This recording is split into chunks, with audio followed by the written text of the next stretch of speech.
Cặp đôi trung niên này cứ mặc cả một cách ghê gớm khi mua cửa hàng. Mọi môi giới đều bó tay với họ. Ai ngờ hôm nay thành giao lại khiến họ mất toi 145.000. Cửa hàng này tôi lấy nhé. Cô gái, cô không đùa chứ? Một cô bé con như thế này mà đòi bỏ ra 145.000, ai tin nổi. Tôi không đùa đâu. Ông Vương, bà Vương, cửa hàng này hai người chắc chắn không muốn nữa chứ? Nếu hai người không muốn thật thì cô gái này sẽ mua mất đấy. Lúc này cặp đôi trung niên mới ngớ người ra, thành giao chắc chắn là người môi giới thuê để diễn kịch. Vì thứ gì bị tranh giành, thường dễ bị đội giá lên cao. Hôm nay họ muốn xem thử. Nếu không tham gia vở kịch này, thành giao và môi giới sẽ làm sao để diễn tiếp đây? Cửa hàng cũ thì thiếu gì? Nếu cô gái này muốn thì cứ để cô ấy lấy đi. Cô gái, cô mua cửa hàng, ba mẹ cô có biết không? Yên tâm, tôi đủ tuổi rồi, đủ điều kiện mua nhà độc lập. Thế cô mang tiền theo chưa? Thành giao lấy từ túi xách nhỏ một tấm thẻ ngân hàng ra. Thanh toán bằng thẻ nhé. Sau khi ký hợp đồng, anh môi giới lại lấy máy quẹt thẻ cho thành giao thanh toán. Ông Vương liếc nhìn bà Vương, thì thầm nhỏ giọng, tôi đoán thẻ của cô ta chắc chắn không quẹt được. Cuối cùng, môi giới sẽ quay lại thuyết phục chúng ta. Biết đâu chúng ta còn ép giá được thêm. Có khi, chỉ 100.000 là lấy được cả hai cửa hàng. Cô Thành, chúc mừng cô thanh toán thành công. Tiếp theo chúng ta đến trung tâm. Giao dịch bất động sản làm thủ tục sang tên là xong. Được thôi. Cặp đôi trung niên thấy cảnh này thì ngây người. Cái gì? Thanh toán thành công rồi? Sao lại khác với những gì chúng ta tưởng tượng thế này? Một cô bé con làm sao có nhiều tiền thế được? Anh có chắc là cô ấy thanh toán thành công không? Chắc chắn, ông Vương. Giờ cô Thành đã là chủ mới của cửa hàng. Ông không còn cơ hội nữa đâu. Nói xong, anh môi giới quay sang thành giao. Cô Thành, mời cô. Theo lối này, trung tâm giao dịch bất động sản cách đây không xa. Đi xe 15 phút là đến. Sáng hôm sau, thành giao mang theo món quà sinh nhật đã chuẩn bị sẵn, chuẩn bị đến nhà họ Mã. Không ngờ vừa bước ra khỏi ngõ, lại thấy chiếc xe quen thuộc của Mã. Anh Giao, anh cửu tiện đường đi công chuyện, nên ghé đón em luôn. Thì ra là vậy, vậy làm phiền anh rồi. Thành Giao khẽ gật đầu. Cô nào ngờ câu tiện đường của Quyền Cửu Niên gần như đưa cô đi lòng vòng cả nửa thành phố. Được làm tài xế cho cô Thành là vinh hạnh của tôi, Quyền mẫu đây. Nửa tiếng sau, họ đến nhà họ Mã để dùng bữa. Nhà họ Mã đặc biệt sắp xếp cho Thành Giao ngồi ở bàn chính. Bữa ăn đang giữa chừng, Mã Thập Tam đặt đũa xuống, cười tươi nhìn mọi người. Thật ra hôm nay, tôi còn một chuyện rất quan trọng muốn thông báo với mọi người. Triệu Diên lập tức đặt đũa xuống.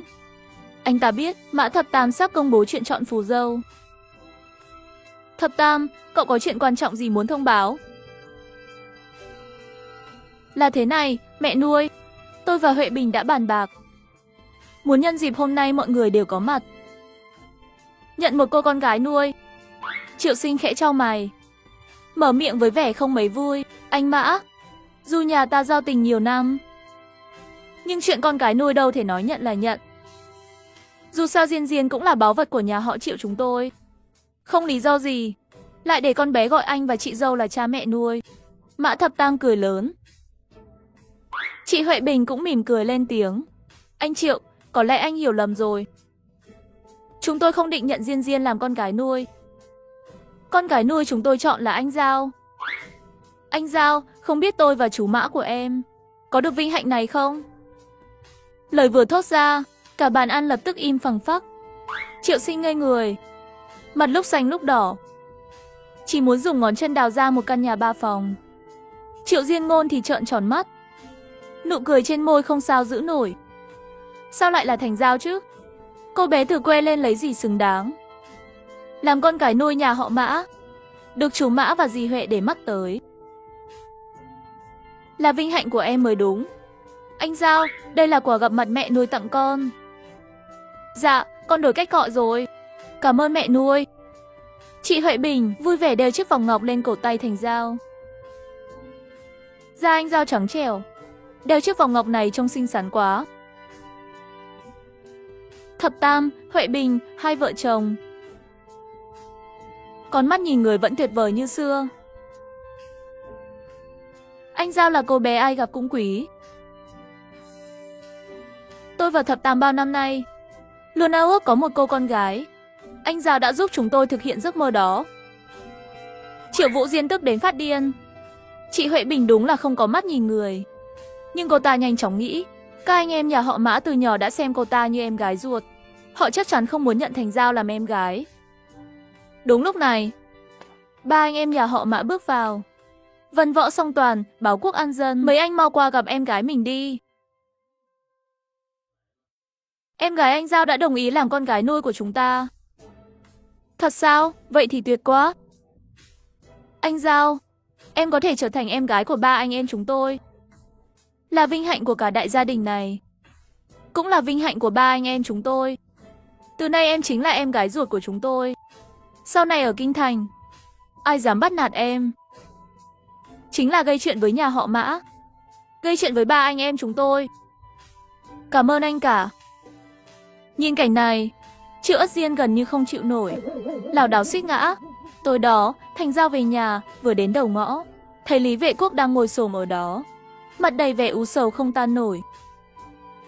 Cậu nhỏ, anh Giao, sao cậu lại ngồi đây một mình? Anh Giao, giờ cháu có rảnh không? Cậu có chuyện muốn bàn với cháu. Hai cậu cháu mình ra quán bên kia ngồi, vừa ăn vừa nói chuyện nhé. Dạ được ạ. Hai cậu cháu đến quán nhỏ ven đường ngồi xuống. Anh Giao, thật ra cậu sống khá là vô dụng. Đàn ông mà phải nhờ cậu mợ mới tìm được việc làm. Cậu đừng nói vậy. Cậu ơi, cậu chỉ là tạm thời chưa tìm được giá trị cuộc sống thôi. Mà cháu thấy, cậu là người rất kiên trì và biết nhẫn nhịn. Chỉ cần đi đúng đường, sau này cậu chắc chắn sẽ trở thành đại gia đấy. Cậu Lý Vệ Quốc là người rất có đầu óc. Hơn nữa cậu ấy biết ơn. Tóm lại, cháu không ghét cậu đâu. Nhà mình bao nhiêu họ hàng, chắc chỉ có cháu là coi trọng cậu nhất. Thật ra gần đây cậu có một ý tưởng, nhưng không biết có khả thi không. Cháu giúp cậu phân tích nhé. Được chứ, mấy hôm trước có hai người bạn rủ cậu mở công ty xây dựng. Họ bảo giờ ngành xây dựng tốt lắm, tương lai chắc chắn kiếm được nhiều tiền. Bảo cậu đầu tư 50.000 đồng, nhưng làm ăn giờ không lỗ mới lạ. Cậu vừa sợ lỗ, lại vừa muốn thử sức. 50.000 không phải con số nhỏ. Anh Giao, cháu nói xem, ngành xây dựng tương lai thế nào? Cậu ơi, hiện giờ đất nước mình đang phát triển nhanh lắm. Phải xây đường, dựng cầu lớn, xây đường sắt, kinh tế dần đi lên. Nhiều bạn trẻ sẽ chọn lên thành phố lập nghiệp. Dân số đông thì nhà ở cũng phải mở rộng. Ngành xây dựng có triển vọng rất tốt. Nếu bạn cậu đáng tin, cháu nghĩ cậu có thể đầu tư thử một phen.